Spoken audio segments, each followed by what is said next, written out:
तो साथियों, जैसा कि अभी बहुत ही ज़्यादा प्रतीक्षा किया जा रहा था एसएससी सीजीएल 2025 के नोटिफिकेशन का, तो जो कि 9 जून को आ चुका है, रात 8 बजे अपलोड हुआ ये साइट पे। और एक चीज़ और है कि अब एसएससी का साइट जो है थोड़ा सा चेंज हो गया है। पहले sscnic.in था, लेकिन वर्तमान में जो साइट खुलता है वो ssc.government.in नाम से खुलता है। और ये दोनों मैं आपको इसलिए बता रहा हूँ क्योंकि अगर आपने OTR यानी कि वन टाइम रजिस्ट्रेशन नहीं किया है तो आपको ओल्ड साइट पे जाना पड़ेगा। उसके बाद आपको एक बार रजिस्ट्रेशन कराना पड़ेगा आधार बायोमेट्रिफिकेशन से, उसके बाद ही कुछ हो सकता है इसमें।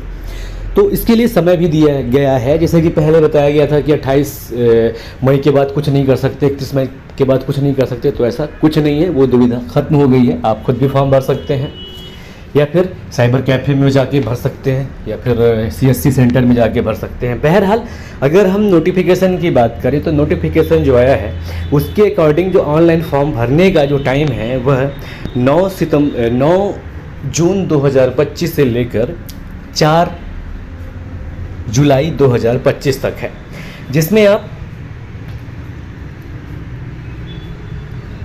4/7/2025 तक लास्ट फॉर्म भर सकते हैं, यानी कि वो अंतिम दिन है। और ऑनलाइन फ़ी करने का जो अंतिम तिथि है वो 5/7/2025 है, यानी कि 5 जुलाई 2025 है।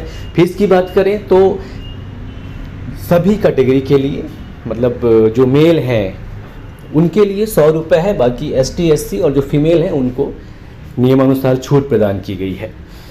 और एग्ज़ाम की बात करें तो 13 अगस्त से लेकर, यानी जो Tier 1 की एग्ज़ाम होगा वह 13 अगस्त से लेकर 30 अगस्त 2025 तक कंडक्ट होगा। इसके अलावा जो Tier 2 है, जो कि CBT भी है, ये दिसंबर 2025 में होना संभावित है और दिसंबर 2025 में ही होगा। अब अगर हम बात करें तो सिलेबस कुछ चेंज नहीं हुआ है और जो कुल पदों की अगर हम बात करें तो कुल जो पद हैं वो 14,582 हैं। इसका मतलब ये है कि टेंटेटिव है ये, हालांकि इसमें घटेगा नहीं बढ़ेगा ही, तो ये आपके लिए बेहतरीन चीज़ है। उसके अलावा जो एक इम्पोर्टेंट चीज़ है सिलेबस की, जो Tier 1 का है, तो जो सभी के लिए जिसमें पास होना ज़रूरी है वो है जनरल इंटेलिजेंस और रीजनिंग। इसके अलावा जनरल अवेयरनेस, क्वांटिटी एप्टीट्यूड और इंग्लिश कॉम्प्रिहेंसन। तो इंग्लिश कॉम्प्रिहेंसन बेहतरीन चीज़ है। इसके बाद जनरल अवेयरनेस की अगर हम बात करें तो इसमें हिस्ट्री, ज्योग्राफी और इकोनॉमिक्स, साइंस।